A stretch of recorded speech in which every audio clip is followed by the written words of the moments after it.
Every sports fan has an opinion. Well, these are ours. Welcome to Brock and Pep's Unsportsmanlike Convo. Right. And here are your hosts, Brock Fleming and Pep Cariotti. All right. Good evening, ladies and gentlemen. Pep, you okay, bud? Yeah, man. Hey, we hit 7 o'clock. I hit that button. I know you're in the middle of asking me a question. It's February 15th. A couple of sleeps after Super Bowl Sunday. The NFL come to an end. Anyway, we have a couple of things we want to talk about a little before. Hey, we're both wearing hockey jerseys. It's time to flip it over. Now, my hockey jersey is a custom-made hockey jersey from Mega City Sports Promotions that is large enough for me in goals and has the Florida Gator emblem on it, which I can't complain. And you have a dingy, old-looking Bleu Blanc Rouge. Shea Weber, baby. Was Shea Weber? Shea Weber. There he is. That's good. You know, that's not a bad player if you're going to have it. It's tough to buy player jerseys now that have any sort of length to them because everybody leaves. Well, that's it, eh? Anyway, okay, we're gonna get into the Super Bowl extremely fast. You have a couple of headlines and stuff you want to talk about. I'm gonna shout out quick to Nobility Performance. I don't have my mug with me today, but right before we came on, we kind of got challenged by one of the owners, Mike Anderson. It's a good friend and yours. And he said, I got a great idea. How about you guys do a show from here? We've been talking about it already anyway. Yeah. Opening up. I got a super fun idea. What if you hosted the show at the clinic and you guys took turns in the cold plunge as I asked you rapid fire questions? One of you would be in the camera in my office, the other one in the tub, because they just got their cold plunge bathtub that sits at 4 degrees Celsius, I believe. He kind of threw that out to us. We don't need an answer right now. We could put a poll on Facebook. Okay. People want to see that. Who wants to raise your hand if you want to see us shirtless? And it doesn't have to be shirtless. You just got to be, I think his lower body is more for the legs and stuff like that. I'm not going shirtless on HD widescreen TV for the love of God. You think this jersey's white? Wait till I take it off. hello.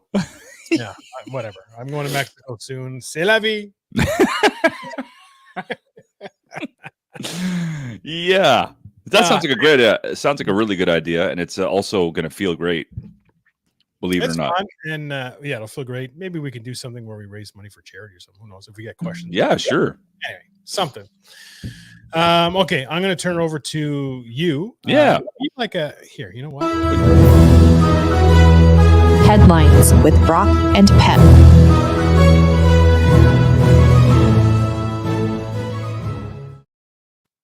I like that. It's been a long time, so I figured we'd pump it in. I don't even know if producer Mike would know where that was. It's nice. It's like BBC, but sports. It's nice. You know? What do you got for nice soft voice? headlines? I like it. Headlines. Hey. Sorry. Yeah. One thing. We got to go into it. Because I said last time, if you put a prediction in, then I would do a random pick, and you would have 5 minutes to make a comment on the show to get a gift card. So we're going to go to this randomizer. Here's the people who put the picks in during the show. So Yannick, we got Mike Pigger there. K-Dog, we got Roll Couture, Mama Drew, T-Boy, Dr. Rue Pepper, and the Portuguese Prince. And so we got Yannick. Dr. Rue Pepper, it's Drew Pepper. I know, but that's why I wrote it, Dr. Rue Okay, Pepper. I like it.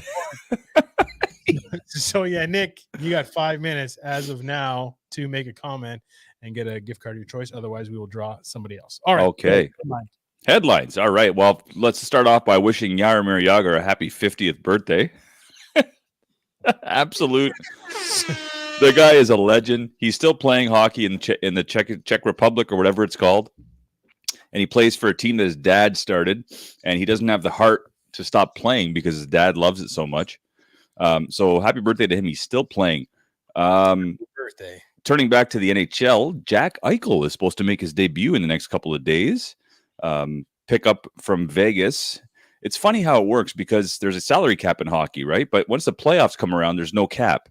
So they're they've put Mark Stone on long-term IR with a bad back, which if that's legit the case, that's pretty scary because bad backs are just never good. He's had a bad back. Like he's been in and out of lineups because of his back. Mhm. So it's not a far stretch. A loophole.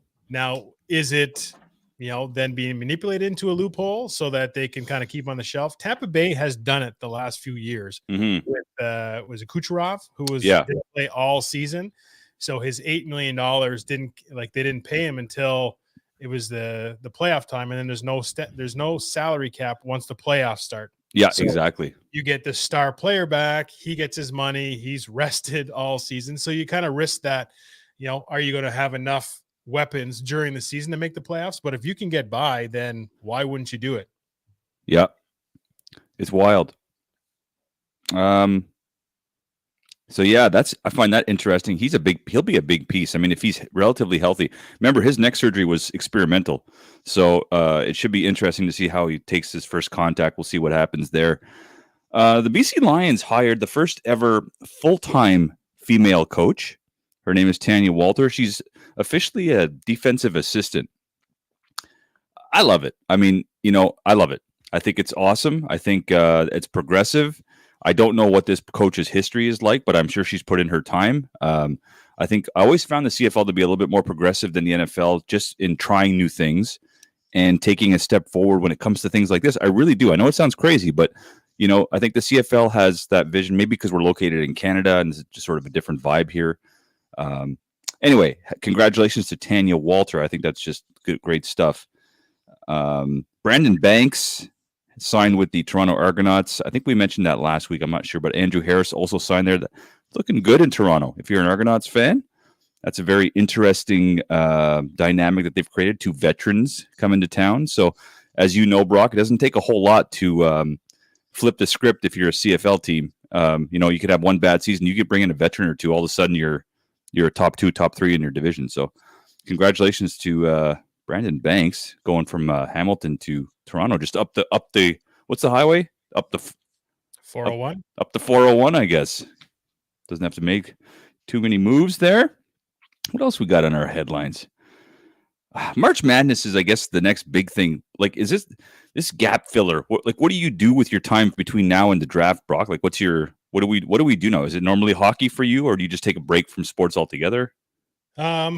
Usually there's a little bit of a wrap up football wise, but I mean, hockey is getting closer to playoffs, basketball getting closer to playoffs. So now, yes, playoffs are a big draw, but there's some interesting races between now and the end of the season for positioning for teams that are in it. So, or teams that are on the bubble. And so it does make things a little more interesting. There is a thing called the, what's it called? The Winter Olympics.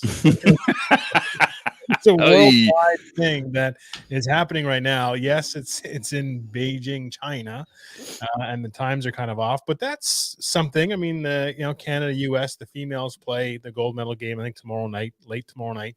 And the men are, without NHL players or current NHL players are semifinals or something like that. So they're starting to ramp up a little bit. I've caught myself flipping them on. Jackson wants to see the bobsleds and stuff like that go. And so we're kind of watching some of it. Is it the same draw as it has been in previous years?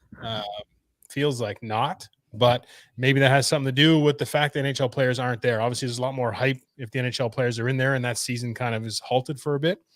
But whatever. There's a few things on the go. But yeah, March Madness is obviously a big one coming up. I find again, I don't want to get political. I think these Olympics are a lot more political than they've ever been in terms of China's history with human rights violations. I think there's a lot going on there in China that have upset the rest of the world. With regards to the way they run things in their country. And I think we're just seeing a kind of a boycott of sorts. I know I haven't watched anything. If I happen to flip it on, there's a Canadian athlete competing, I'll watch just because, rooting for Canada. But anyway, maybe this is an opportunity now for me to tune in.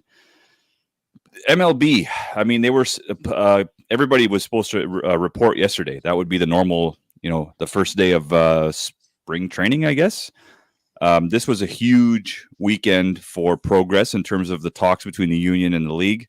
And Rob Manfred, the MLB commissioner, dropped the ball. Everybody's dropping the ball here. An offer was made. It wasn't even close to what the union wants. They're so far apart that this is really concerning. This was really a big weekend. There was supposed to be at least an offer worth listening to, and it was deemed a joke. So they're not even close. Like I say, this would normally be the day where the pitchers and catchers and position players report. We're not seeing that, obviously.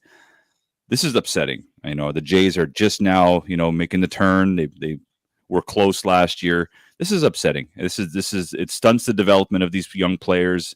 I'm not happy at all.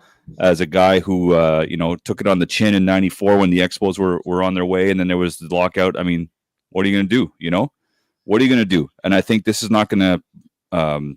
This won't go well for MLB when it comes to retaining fans. Anytime you have that kind of stuff, it's going to affect fans. It's going to affect whether or not people return to the game and watch. Today's day and age,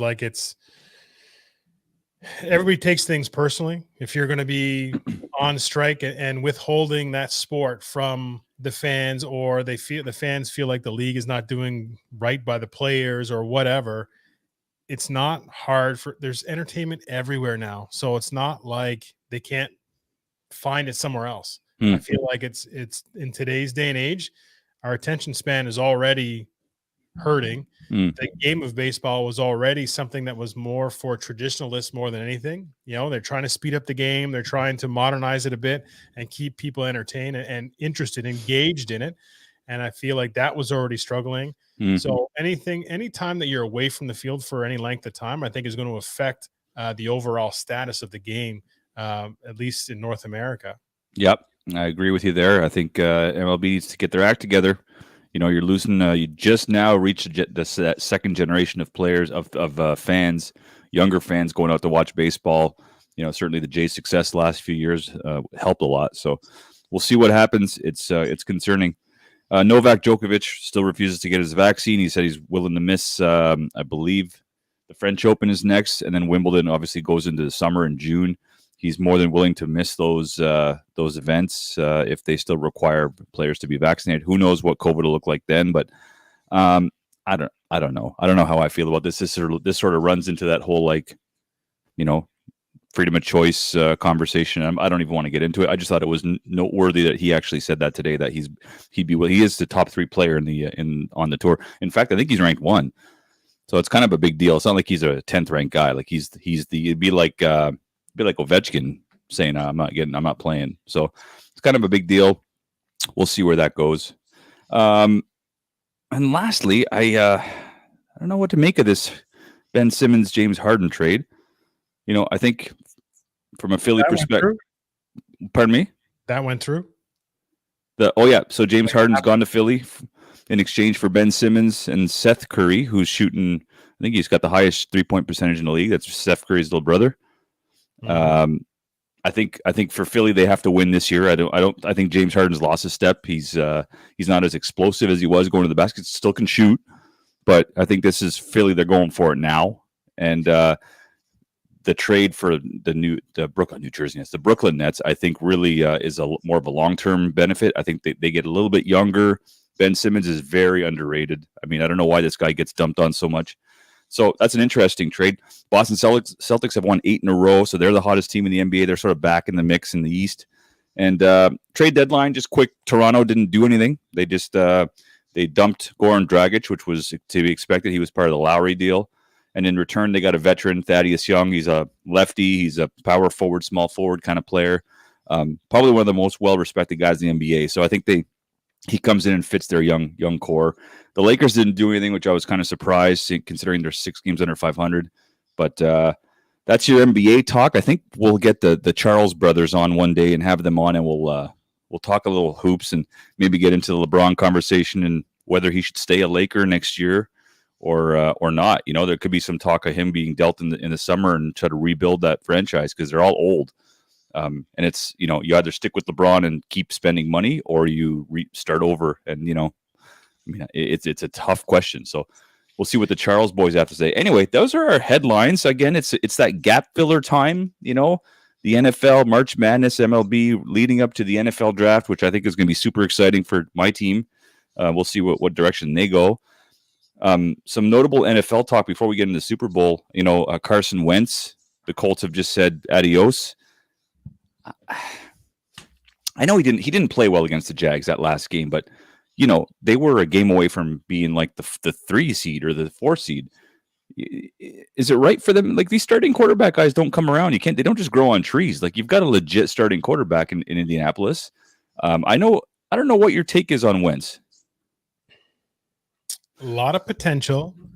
Obviously he's, had flashes of greatness in some of his years with Philly and stuff. I think he was a refreshed career. I think the expectations were a lot higher in Indianapolis, going to a team that had an established run game, had a great offensive lineman, had a very offensive-minded and quarterback-minded coach that should tailor to that, to his strengths in Carson Wentz.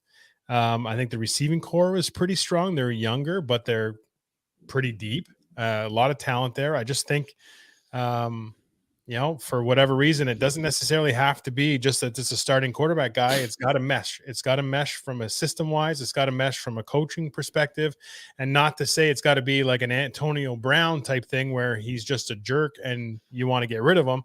But even just, maybe, I don't know, mindset, maybe whatever. It doesn't take much. And if it's not the right fit, then you move on and you try and get as much as you can back for him.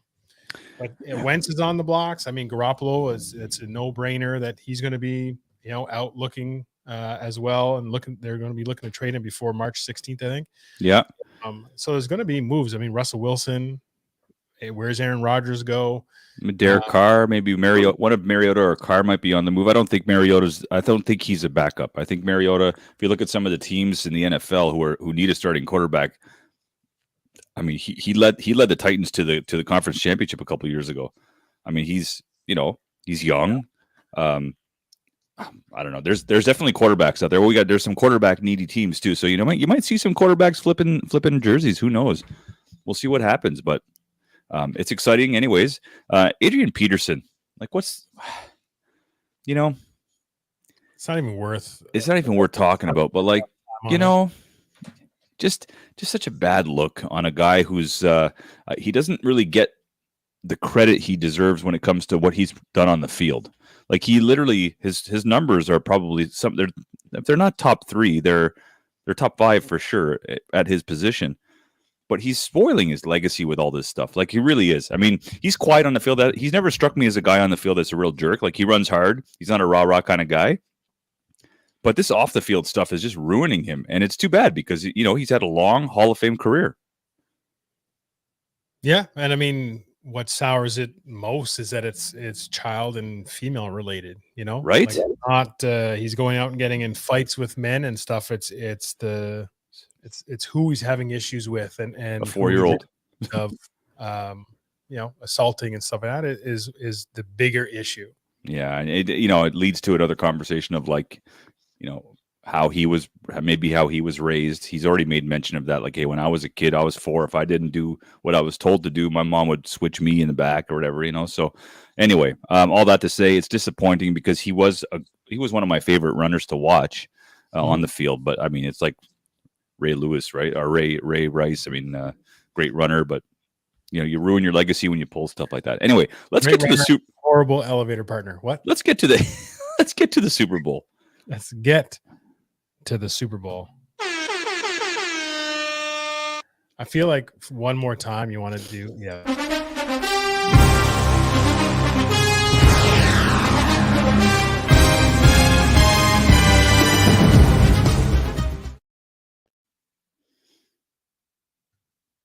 Oh, that producer Mike wasn't even reaching for the button, so I figured I'd do it. All right, where do we start? Let's start with the pre-Super Bowl festivities at your place. Oh, hey, go ahead. It was fun. I liked it. We had a chili cook-off. Brock's wife created I guess, scorecards for all of us judges to use to score four participants. That's right. And you can kept take it from me. And made scorecards. They were color coordinated. She had little cups, so each person got a little sample size of all 4 chilies that can compare them. They were rated on like appearance, spiciness, taste, texture, and they were given a score out of 20. And then we calculated the scores, and we came up with a winner. And Mike Dean won the first annual Fleming Super Bowl chili cook-off. I forgot to load up the picture. I made a little trophy, a little mini crop. I'm pretty proud of the trophy I made. It was a pretty sweet trophy. Hey, Doc.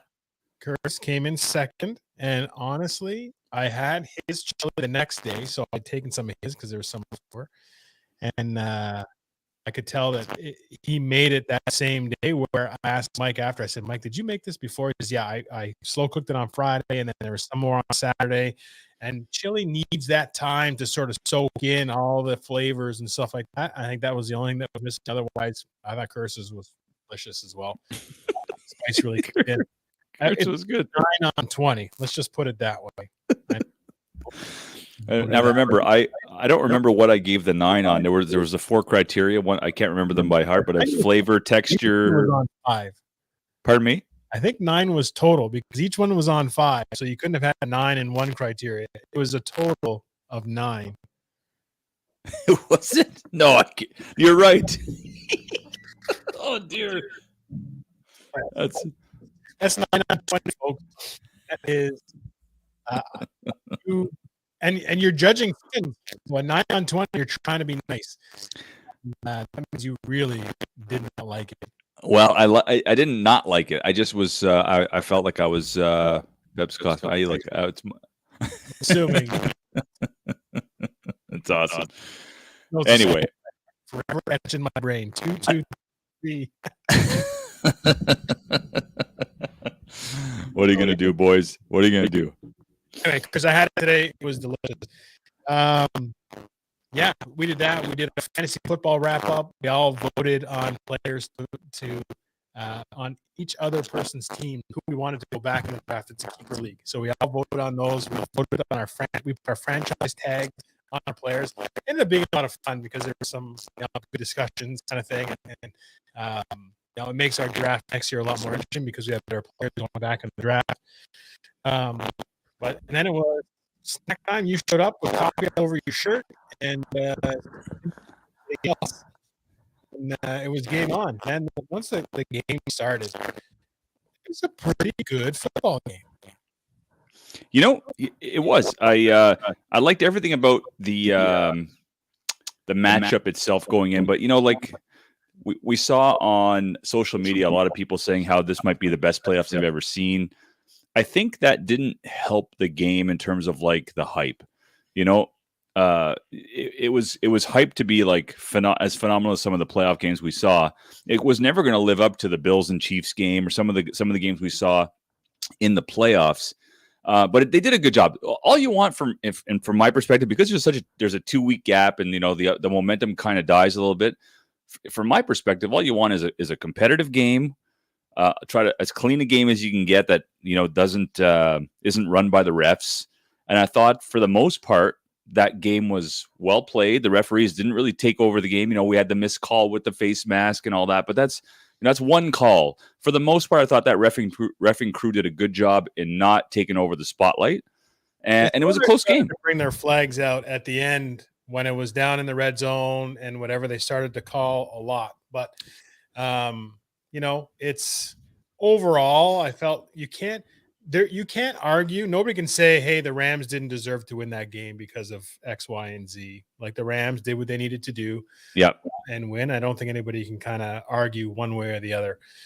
I thought maybe we were going to get a post-chili contest interview by somebody who used to be maybe a Senator player back in the day on the old bike. We got the big mustache Curtis in the background there on his bike. I thought I'd bring him on, but then he sort of faded away. Okay. See there? I feel like he wants to talk to you and really put your 2 cents in on your voting. Anyway, I thought, again, the refs let them play as well as they could. throughout the game. Were there some little things? I thought there was a couple offsides that were missed because I remember thinking that guy went offside during the game. I didn't go back and rewatch it, but I heard that from somewhere else too. So there's some stuff that just seemed to be let go, but you would rather them let them play than be calling penalties on every single play. Absolutely. And any finals game or any playoff game, you don't want the referees to take over. And if it's egregious and they let it go, then, it becomes a safety thing. But when it's ticky-tack that has no real effect on the play, I'm good. But why don't we just start with the Bengals and what Matty Stafford, baby. Yeah, absolutely. Let's start with the Bengals and what they did and didn't do. Now, what I thought they didn't do was stretch the field enough. They had the one long ball to Chase, and then you had the one long ball to who scored the touchdown? Higgins.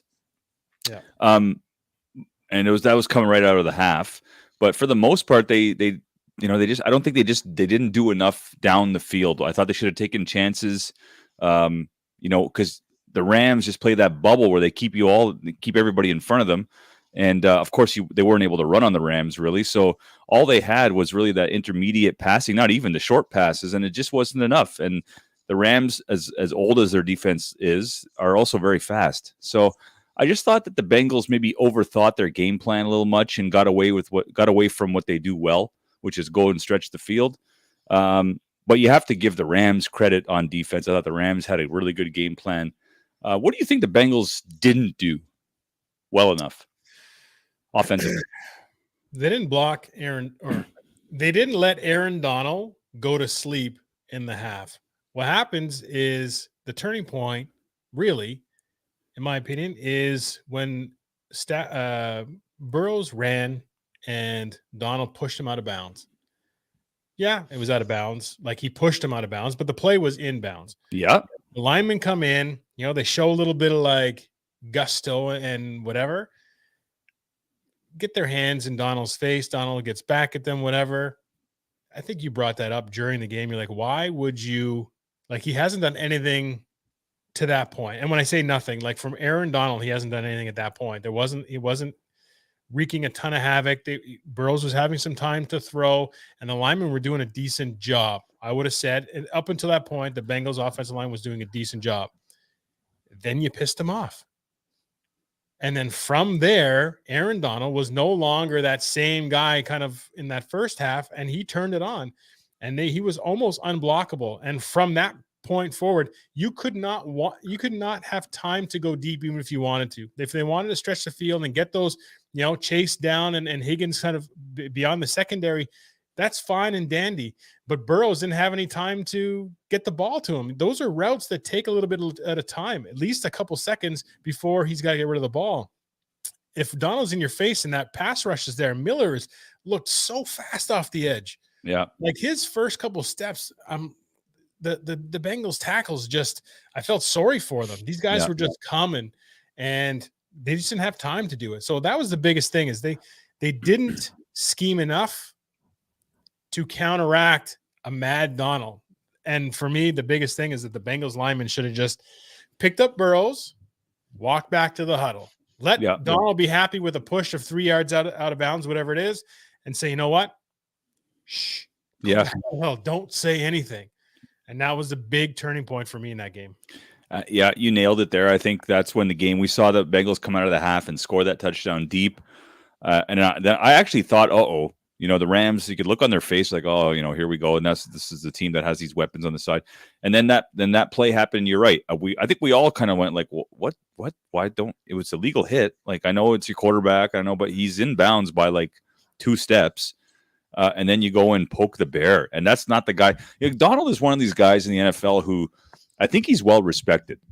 And I think when guys come at him, like Spain came at him, I don't know why, like your quarterback's in bounds. So, he's a well-respected guy. A guy like Donald probably takes it personally when someone comes at him thinking, no, you tried to hurt my quarterback. That's not who he is.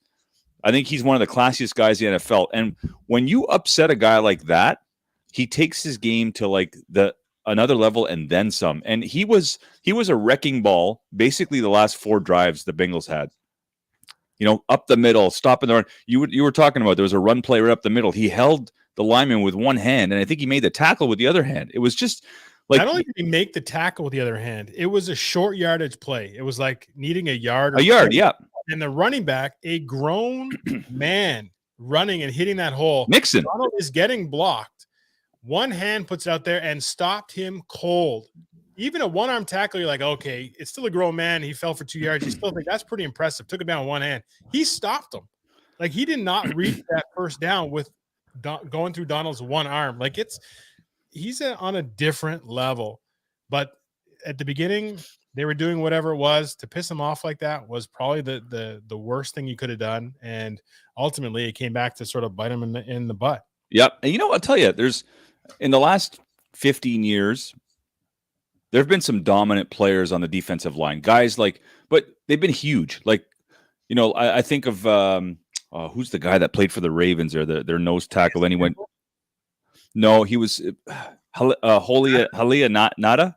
Nada. Ngata. Yep.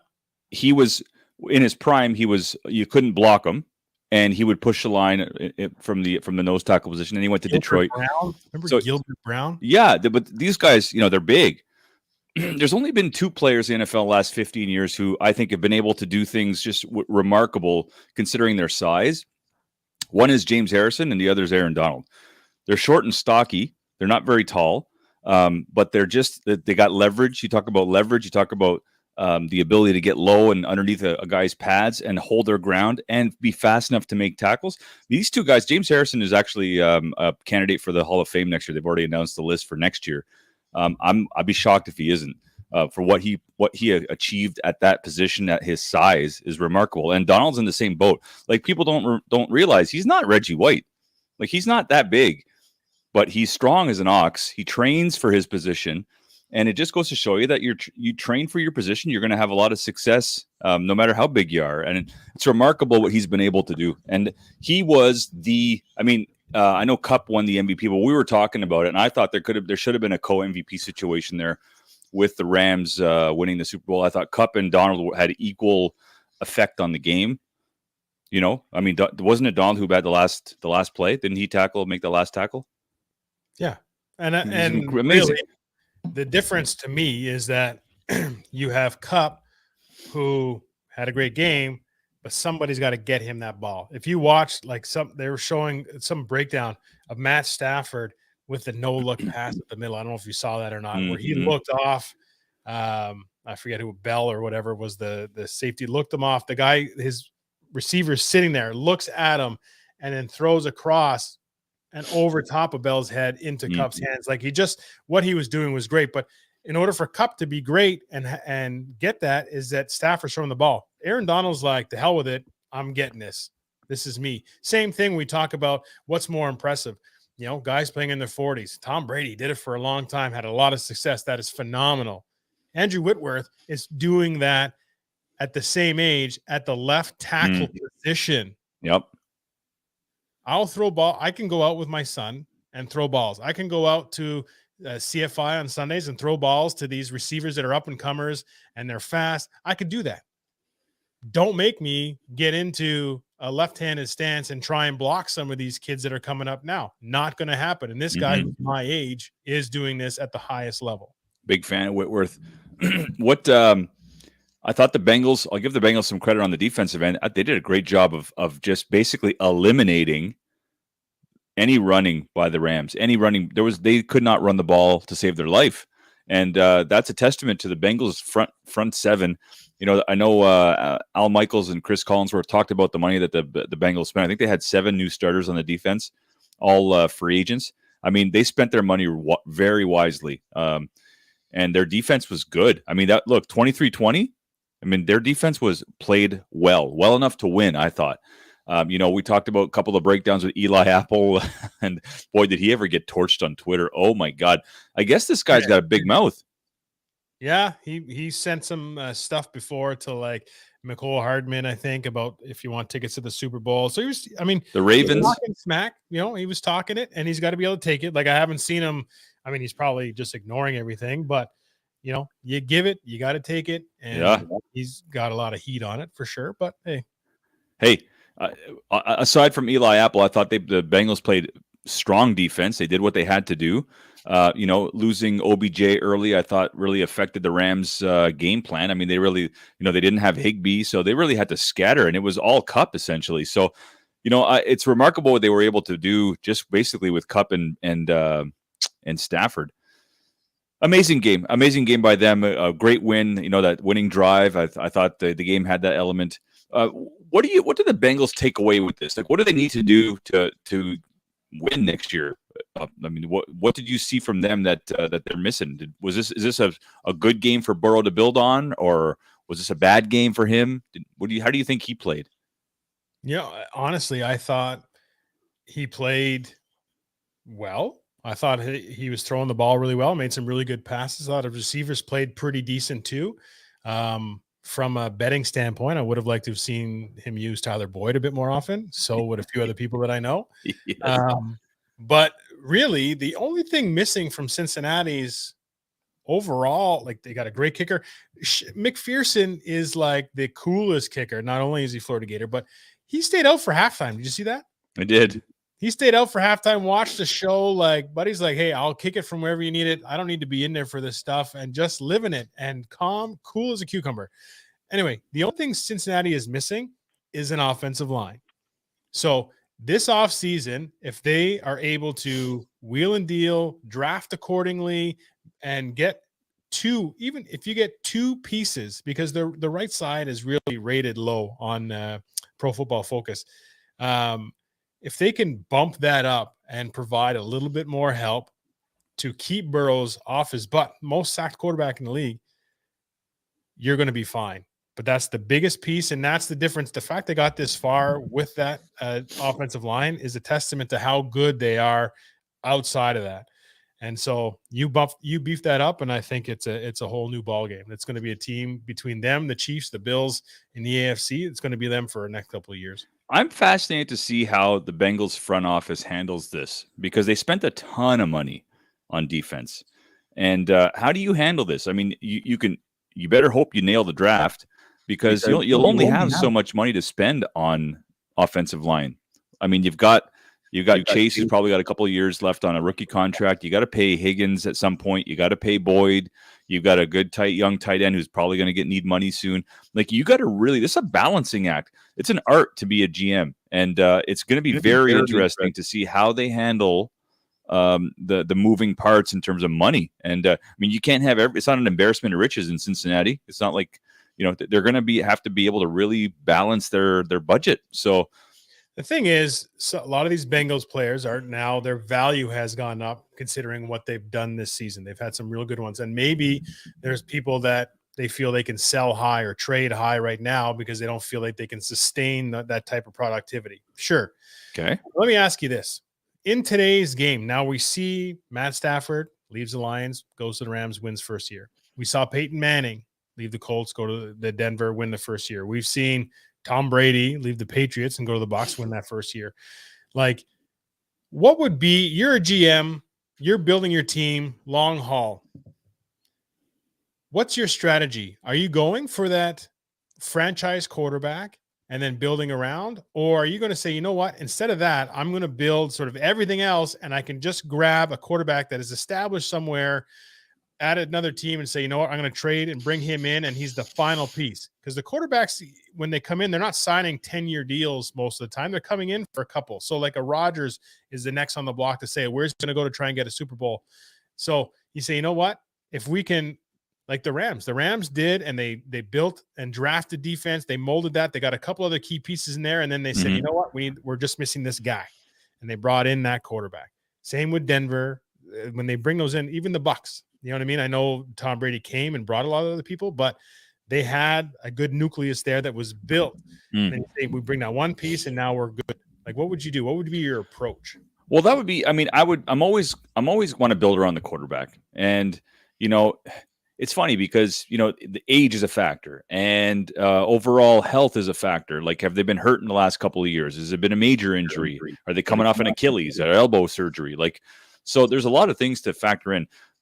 The best example I can give right now, if I was a GM of a team, it would be the Broncos, and I would go after, you're literally a quarterback away. You have every single piece, every single element in Denver right now. You've got a phenomenal young secondary. Pat Surtain Jr. is on there, or the third, whatever he goes by. You've got a D-line that creates havoc. You've got a good linebacking core. Offensive line seems to always be top 10 in the league in Denver. Young, big wide receivers, good tight ends, and now these two running backs out of nowhere. I feel like they're the team missing a quarterback. So if I'm a veteran like Aaron Rodgers or Russell Wilson, and I want to get into a position where I'm an instant like contender. I mean, the Denver was 7-9 or 8. They were 500 just about with Teddy Bridgewater. I mean, if I'm a GM there, that's a situation where I'm like, okay, I'm looking around here. I know I want to build for the long haul, but I've got a team to win now. I'll go and get Aaron Rodgers for 2-3 years and draft a young guy and see if we can build. I mean, Ben Roethlisberger was drafted, I think, in that draft. He was like the 7th or 8th guy quarterback picked or whatever that year. So, I mean, you can get value in a quarterback if you do your homework. So, for me, it all depends on the current situation. And Denver, for me, is probably the most appealing place right now. If I'm a quarterback, I'm like, all the pieces are there. And I had them making the playoffs this year, and I don't think they were too far off. I mean, a couple losses here and there, but think about if they had a quarterback, the damage they can do in Denver with that team as it stands right now. Are the Titans in that talk? Well, they've committed to Ryan Tannehill.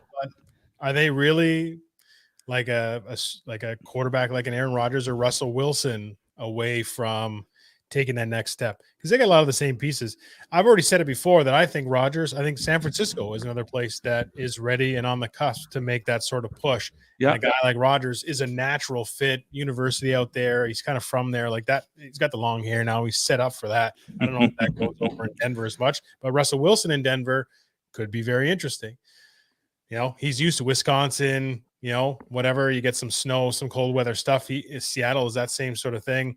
Yeah, Rodgers has Green Bay, sure, but he's a Cali kid, so I would like to see him. I think if I was him, I feel like I would be a better fit in San Francisco. But if I'm a quarterback right now, if I'm one of the guys that we listed earlier, Wentz and Garoppolo and some of these guys that are Mariota, the big fish, Wilson and Rodgers, if I'm them, I know it sounds crazy because their offensive line was terrible, but they're going to address it in the offseason. You have to consider Pittsburgh as a destination. It's a winning organization, winning coach. You've got a young team. They made the playoffs. I mean, you have to. It's just from an organizational standpoint. You're going to get treated like gold. You're the quarterback of the Pittsburgh Steelers. You're going to have the keys to the city, and it's unlike any other market. I'm sure Lauren can attest to how the entire city's painted yellow, for crying out loud. All the bridges are yellow. Like, if you want to engulf yourself, they're the only city where every sports team wears yellow and black. So the whole vibe in Pittsburgh, it's a good place to be. You've got a defense with the defensive player of the year, TJ Watt. You got Cameron Hayward. They're gonna draft well every year. So that has to be a destination too. The only problem is you want to run for your life for 14 weeks or not, because we don't know exactly what that offensive line is going to look like. But anyway, I like I say, Denver for me is the most appealing place. If I'm a GM, I'm getting a big fish no matter what.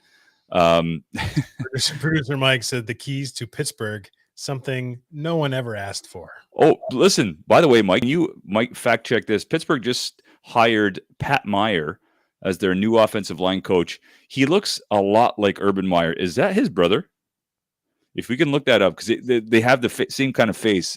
Apparently this Pat Meyer's been around the league for a while. It just got a good pedigree. Urban just changed his name. Getting back in it's Urban. Did we just hire Urban Meyer? Oh my God. What a nightmare. Anyways. Okay. Real quick. Yes. Wrapping this up a little bit here. I mean, the game we've talked about being good. Now there's a lot of rumors of these people maybe calling it quits. Sean McVay even hinted at maybe retirement at 36 years old. We talked about Matt Stafford possibly. What would you do if he won? Would he be out? Maybe. Aaron Donald now is the talk of maybe he's retiring. So I wanted to ask you, given Donald's career, 8 seasons, he was first team All-Pro 7 straight years. He was the defensive rookie of the year and a Pro Bowler in his first year. Otherwise, he was an All-Pro every other year. 4 times defensive player of the year and a Super Bowl champ. Where does he stock up in the best defensive players of all time, in your opinion? Oh. I can give you some help. There's the top 10. Here's the top 10 list I found of top defensive players of all time. So from 10 to 1, we got Deion Sanders, Ed Reed, Rod Woodson, Joe Green, Dick Butkus, Deacon Jones, Ronnie Lott, Bob Lilly, Reggie White at number 2, and LT at number 1. Just took a quick peek at LT's stats. He's 13 seasons. The last 4 seasons, 91 to 93, he had no honors. Like, there was really nothing those last 3 years. So let's say the first 10, he was a defensive rookie of the year, defensive player of the year, All-Pro and Pro Bowl in his rookie season. He was defensive player of the year 3 times, MVP once in 1986, first team All-Pro 8 times, Pro Bowl 10 times. Like, where does Aaron Donald fall in there? Because he's right in that cusp. You know, he's right around that LT talk of how dominant these people are. Yeah. Do you put him above LT or not? I can't, only because of this. LT changed how teams play offense. LT changed everything about how teams play offense. LT was basically the reason why teams had to get tight ends to block. Like, his impact on the game as a whole was greater than Aaron Donald's. Aaron Donald's impact in a game was as impactful as LT, but on the game, on how offenses were played, I mean, LT was generational. LT was a lot like the Michael Jordan of the time. The 80s were a real fun time for sports because you had these guys coming in from the transition from the 70s to the 80s, where they're fitter and they're bigger and faster, and the games had to change. And he was one of those guys. How would LT fit in today's NFL? I don't know if LT is even Von Miller in today's NFL, but back then, I mean, he just disrupted everything. LT highlights are crazy. And so, you know, from LT to Reggie White to Aaron Donald, I think for me are really the best players that I've seen play. But Aaron Donald, I just love the guy. For me, he's a Barry Sanders of defense, you know, and I think Barry only played eight years too. Undersized, short, right? So I'd put him in wherever Barry Sanders ranks on offense. I would put Aaron Donald there. They would correlate for me. Is there any correlation to a shorter career? Yeah, I mean, they both played short careers, you know, and their careers parallel themselves based on, you know, the length of their career and their size and their stature and the way they conduct themselves. I think Aaron Donald's always been a pretty classy guy. I'm a big Aaron Donald guy. I mean, I hope he comes back. There's a lot left in the tank, clearly, but he's got to think of it the rest of his career, his career after football. Does he want a quality of life after football? I mean, it's a brutal position. It is a brutal position, and that's where sometimes, I don't know, like the impact he's had on the game from a position that isn't designed by any stretch of the imagination to be where you put your most dominant defensive player is impressive in its own right. Absolutely. Absolutely. Like Whitworth, where I talk about his age and what he's done and the position he plays versus a quarterback. Yeah. The fact Aaron Donald has these type of numbers and this type of success from a nose tackle, defensive tackle type interior lineman position is brutal. What adds to the impressiveness of it. LT coming off the edge, like that's speed, that's grace, that's, you know what I mean? That is changing the game, that outside linebacker from a rush end sort of thing. And a lot of people have now tailored the game, and that's part of a staple of a defense. So I get it. Yeah. Change what that is, but there's still a level of impressiveness that comes from the fact that he's on the inside. Totally. Okay, we are going to wrap this up. I wanted to quickly go. I'm not going over every single one. I just tally, and neither of us did very well. So out of 27 categories, you got 10 out of 27, and I got 14 out of 27. Okay. So a little bit better, but ultimately we were both garbage. So I'm not even going to go into that anymore. On that, I think we've covered just about everything. I've already asked you all this stuff I needed to ask you. The Canada-US play in the gold medal female hockey tomorrow night. It's confirmed by producer Mike that it seems like Urban Meyer and Pat Meyer are not the same person, but aren't related, although there's a lot of speculation, and they're both from Ohio. Interesting. Pat Meyer, former Alouettes OC. Oh, I'll have to see a picture of this guy. Well, I was kind of hoping Mike Munchak would come back to the Pittsburgh, but whatever. Anyway. Yeah. Have you seen the American Underdog, Kurt Warner story? Your brother asked me that question. I have not, but I also was a bit of a Kurt Warner fanatic after his days in St. Louis, and I kind of read up on him and sort of know his background and story. But I'd like to see it in movie form. I'm sure it's great. Did you watch it as well? Yeah, I watched it. Yeah? And Good. Spoiler: if you watch the actress that plays his wife, now that I bring your attention to her forehead, enjoy the rest of that movie. I don't know why it was. Okay. It was The Wing or what it was. But anyway, hey, on that note, shout out to Viral Kashwala, Colgate alum guy I played with, a buddy of mine. He represents one of the players for the Rams, so he was down there for Super Bowl stuff. Keeps posting all these pics. He's got pics with who does he have? Anyway, Jamie Foxx was there, and anyway, like Aaron Donald's got a picture of him and Aaron Donald at the post game thing. He's kissing the Lombardi Trophy, and the owner's saying, anyway, guy's living life right now. Re-signed as lineman for a couple of years, so anyway, so he's doing great. Anyway, we are going to go out to. We didn't even talk about the halftime, but it was awesome. There's really nothing to talk about. Amazing. That's was awesome. Show that's not sports related whatsoever. But we're going out to Tupac, which should have been on that halftime show. I know he's dead. I meant the song. He gone. He gone.